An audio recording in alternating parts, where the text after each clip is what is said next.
I was in the New Age for 30 years. And I tried everything, I'm including going to India, all the typical things. I thought I was a goddess and I was seeking enlightenment and peace and spiritual power and all the things. I would go to ayahuasca ceremonies and believe that I had the entire universe of information downloaded into me every single time. And I would leave thinking, oh my gosh, like I'm always getting a little bit closer to my goal of enlightenment, right? And and this started when I was in middle school. I mean, I wanted to be a witch when I first found out what witchcraft was, and it sounded so innocent and beautiful and like loving the earth and sisterhood and exotic. I was really into costumes and belly dancing and exotic things as I got older, and yoga and travel and all these very worldly but spiritually worldly pursuits. And all the men that I was interested in were into yoga, had the dreadlocks, into psychedelics. And finally, I met my husband and we fell in love at first sight.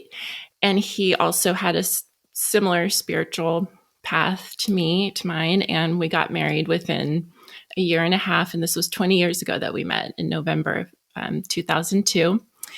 And so we've been,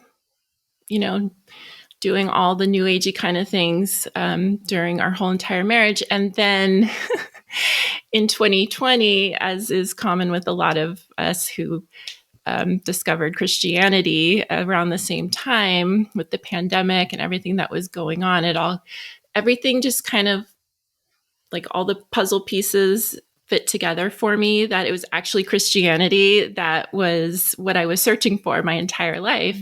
But I always avoided it because I always thought that Christians were, like weak because they just believed what the Bible told them and they didn't do any actual spiritual pursuit of wisdom. They just were, so easily taken in by like what the church says to do. And so I always had a very limited mindset about Christians.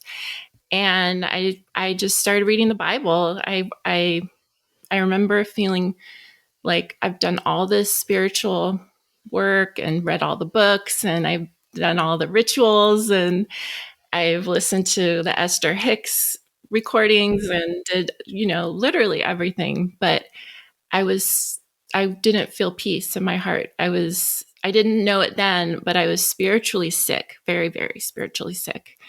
And in my longing for spiritual health, I just somehow the Bible just got into my hands and I couldn't stop reading it. And I fell in love with Jesus Christ. And I never would have believed that this would have been my path. But to answer your question, how does it fit in with what I do now, is that what I discovered is that biblical femininity is a thing, like a real thing. Like we were created a certain way. Men were created a certain way.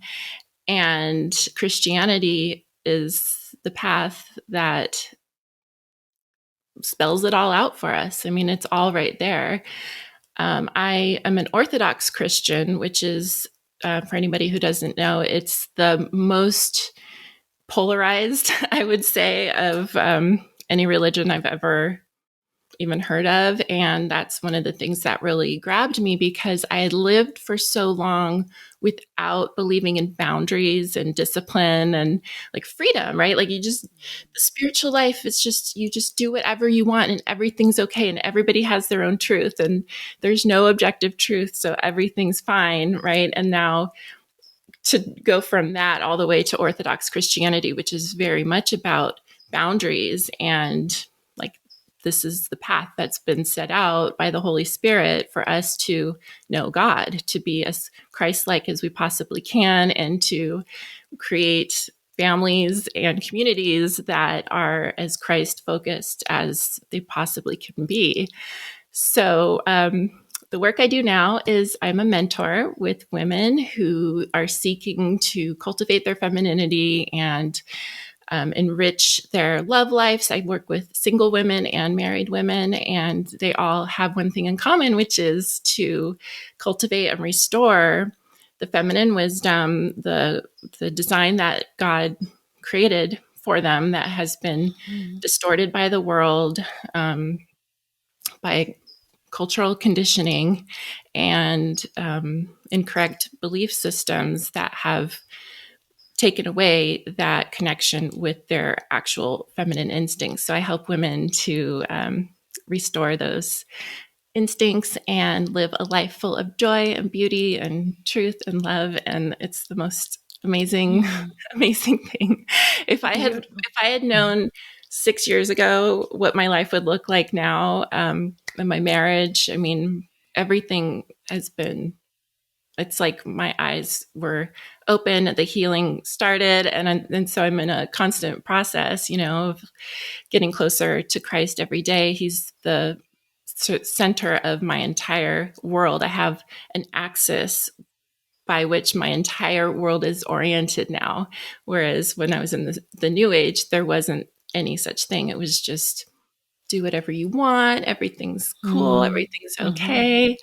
And I had no respect for boundaries and rules and those kinds of things. Well, now I find out that they're essential. We need structure. We need that masculine frame so that we can be free and we can be joyful and fully expressive and embodied in our femininity. So